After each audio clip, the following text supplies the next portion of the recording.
Hi friends, welcome back to my channel చిట్టి vlogs and cooking. నా ఛానల్లో ఈరోజు ఆలూ ఫ్రై చేయబోతున్నాను. ఇది చేసే ప్రాసెస్ చూద్దాము. ముందుగా ఆలూని తీసుకొని ఈ విధంగా పొట్టు తీసేసి సన్నగా కట్ చేసుకోవాలి. ఈ విధంగా కట్ చేసి ఒక బౌల్ తీసుకొని అందులో కొన్ని వాటర్ వేసి ఒక 1/2 టేబుల్ స్పూన్ సాల్ట్ వేసి మనం కట్ చేసి పెట్టుకున్నటువంటి ఆలూని ఇందులో వేసుకోవాలి. దీంట్లో ఫైబర్ ఎక్కువగా ఉంటుంది కాబట్టి ఇలా చేయడం వల్ల మనం ఫ్రై చేసేటప్పుడు ఒకదానికొకటి అతుక్కోకుండా విడివిడిగా మంచిగా ఉంటాయి.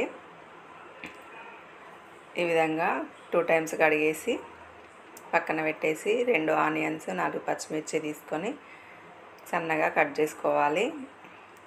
ఇలా కట్ చేసిన తర్వాత స్టవ్ పై ఒక ప్యాన్ పెట్టి అందులో 2 టేబుల్ స్పూన్స్ ఆయిల్ వేసి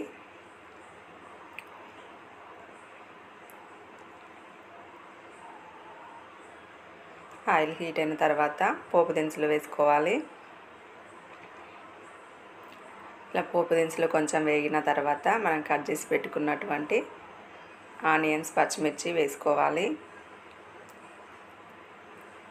ఈ ఆనియన్స్ పచ్చిమిర్చి కొంచెం వేగిన తర్వాత ఒక 2 రెమ్మల కరివేపాకు వేసి కలిపేసుకోవాలి.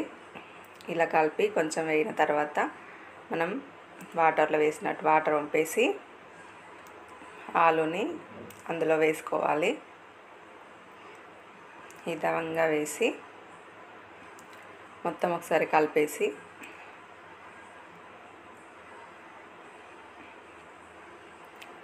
గ్యాస్ అనేది మీడియం ఫ్లేమ్లో పెట్టి ఒక 2-3 మినిట్స్ మూత పెట్టేయాలి. ఇలా మూత తీసేసి మళ్ళీ ఒకసారి కలుపుకోవాలి.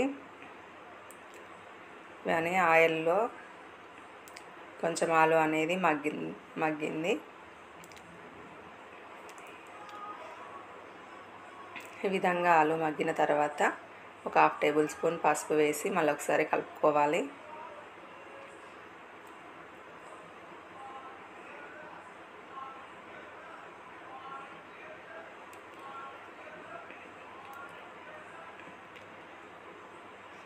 ఈ విధంగా కలిపేసి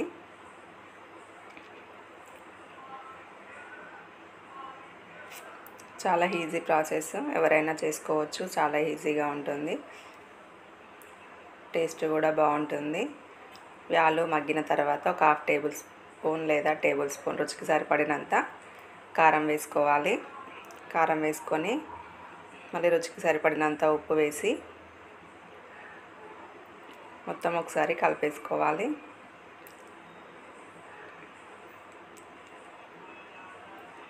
ఈ విధంగా కలిపిన తర్వాత మూత పెట్టేసి ఒక 6-7 వెల్లుల్లి రెబ్బలు తీసుకొని వీటిని కచ్చాపచ్చాగా దంచుకోవాలి.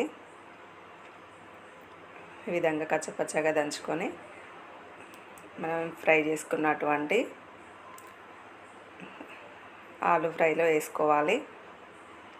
ఇలా లాస్ట్లో వేయడం వల్ల బాగుంటుంది టేస్ట్. ఈ విధంగా వేసి ఒకసారి కలిపేసుకోవాలి. ఫస్ట్లో వేస్తే వెల్లుల్లి రెబ్బలు అనేవి మాడిపోతుంటాయి కాబట్టి కారం కొంచెం ఉడికిన తర్వాత వెల్లుల్లి రెబ్బలు కచ్చపచ్చగా దంచుకున్నటువంటివి వేసుకోవాలి. ఇలా వేసేసి ఒక టేబుల్ స్పూన్ ధనియా పౌడర్ వేసుకోవాలి. మొత్తం ఒకసారి కలిపేసి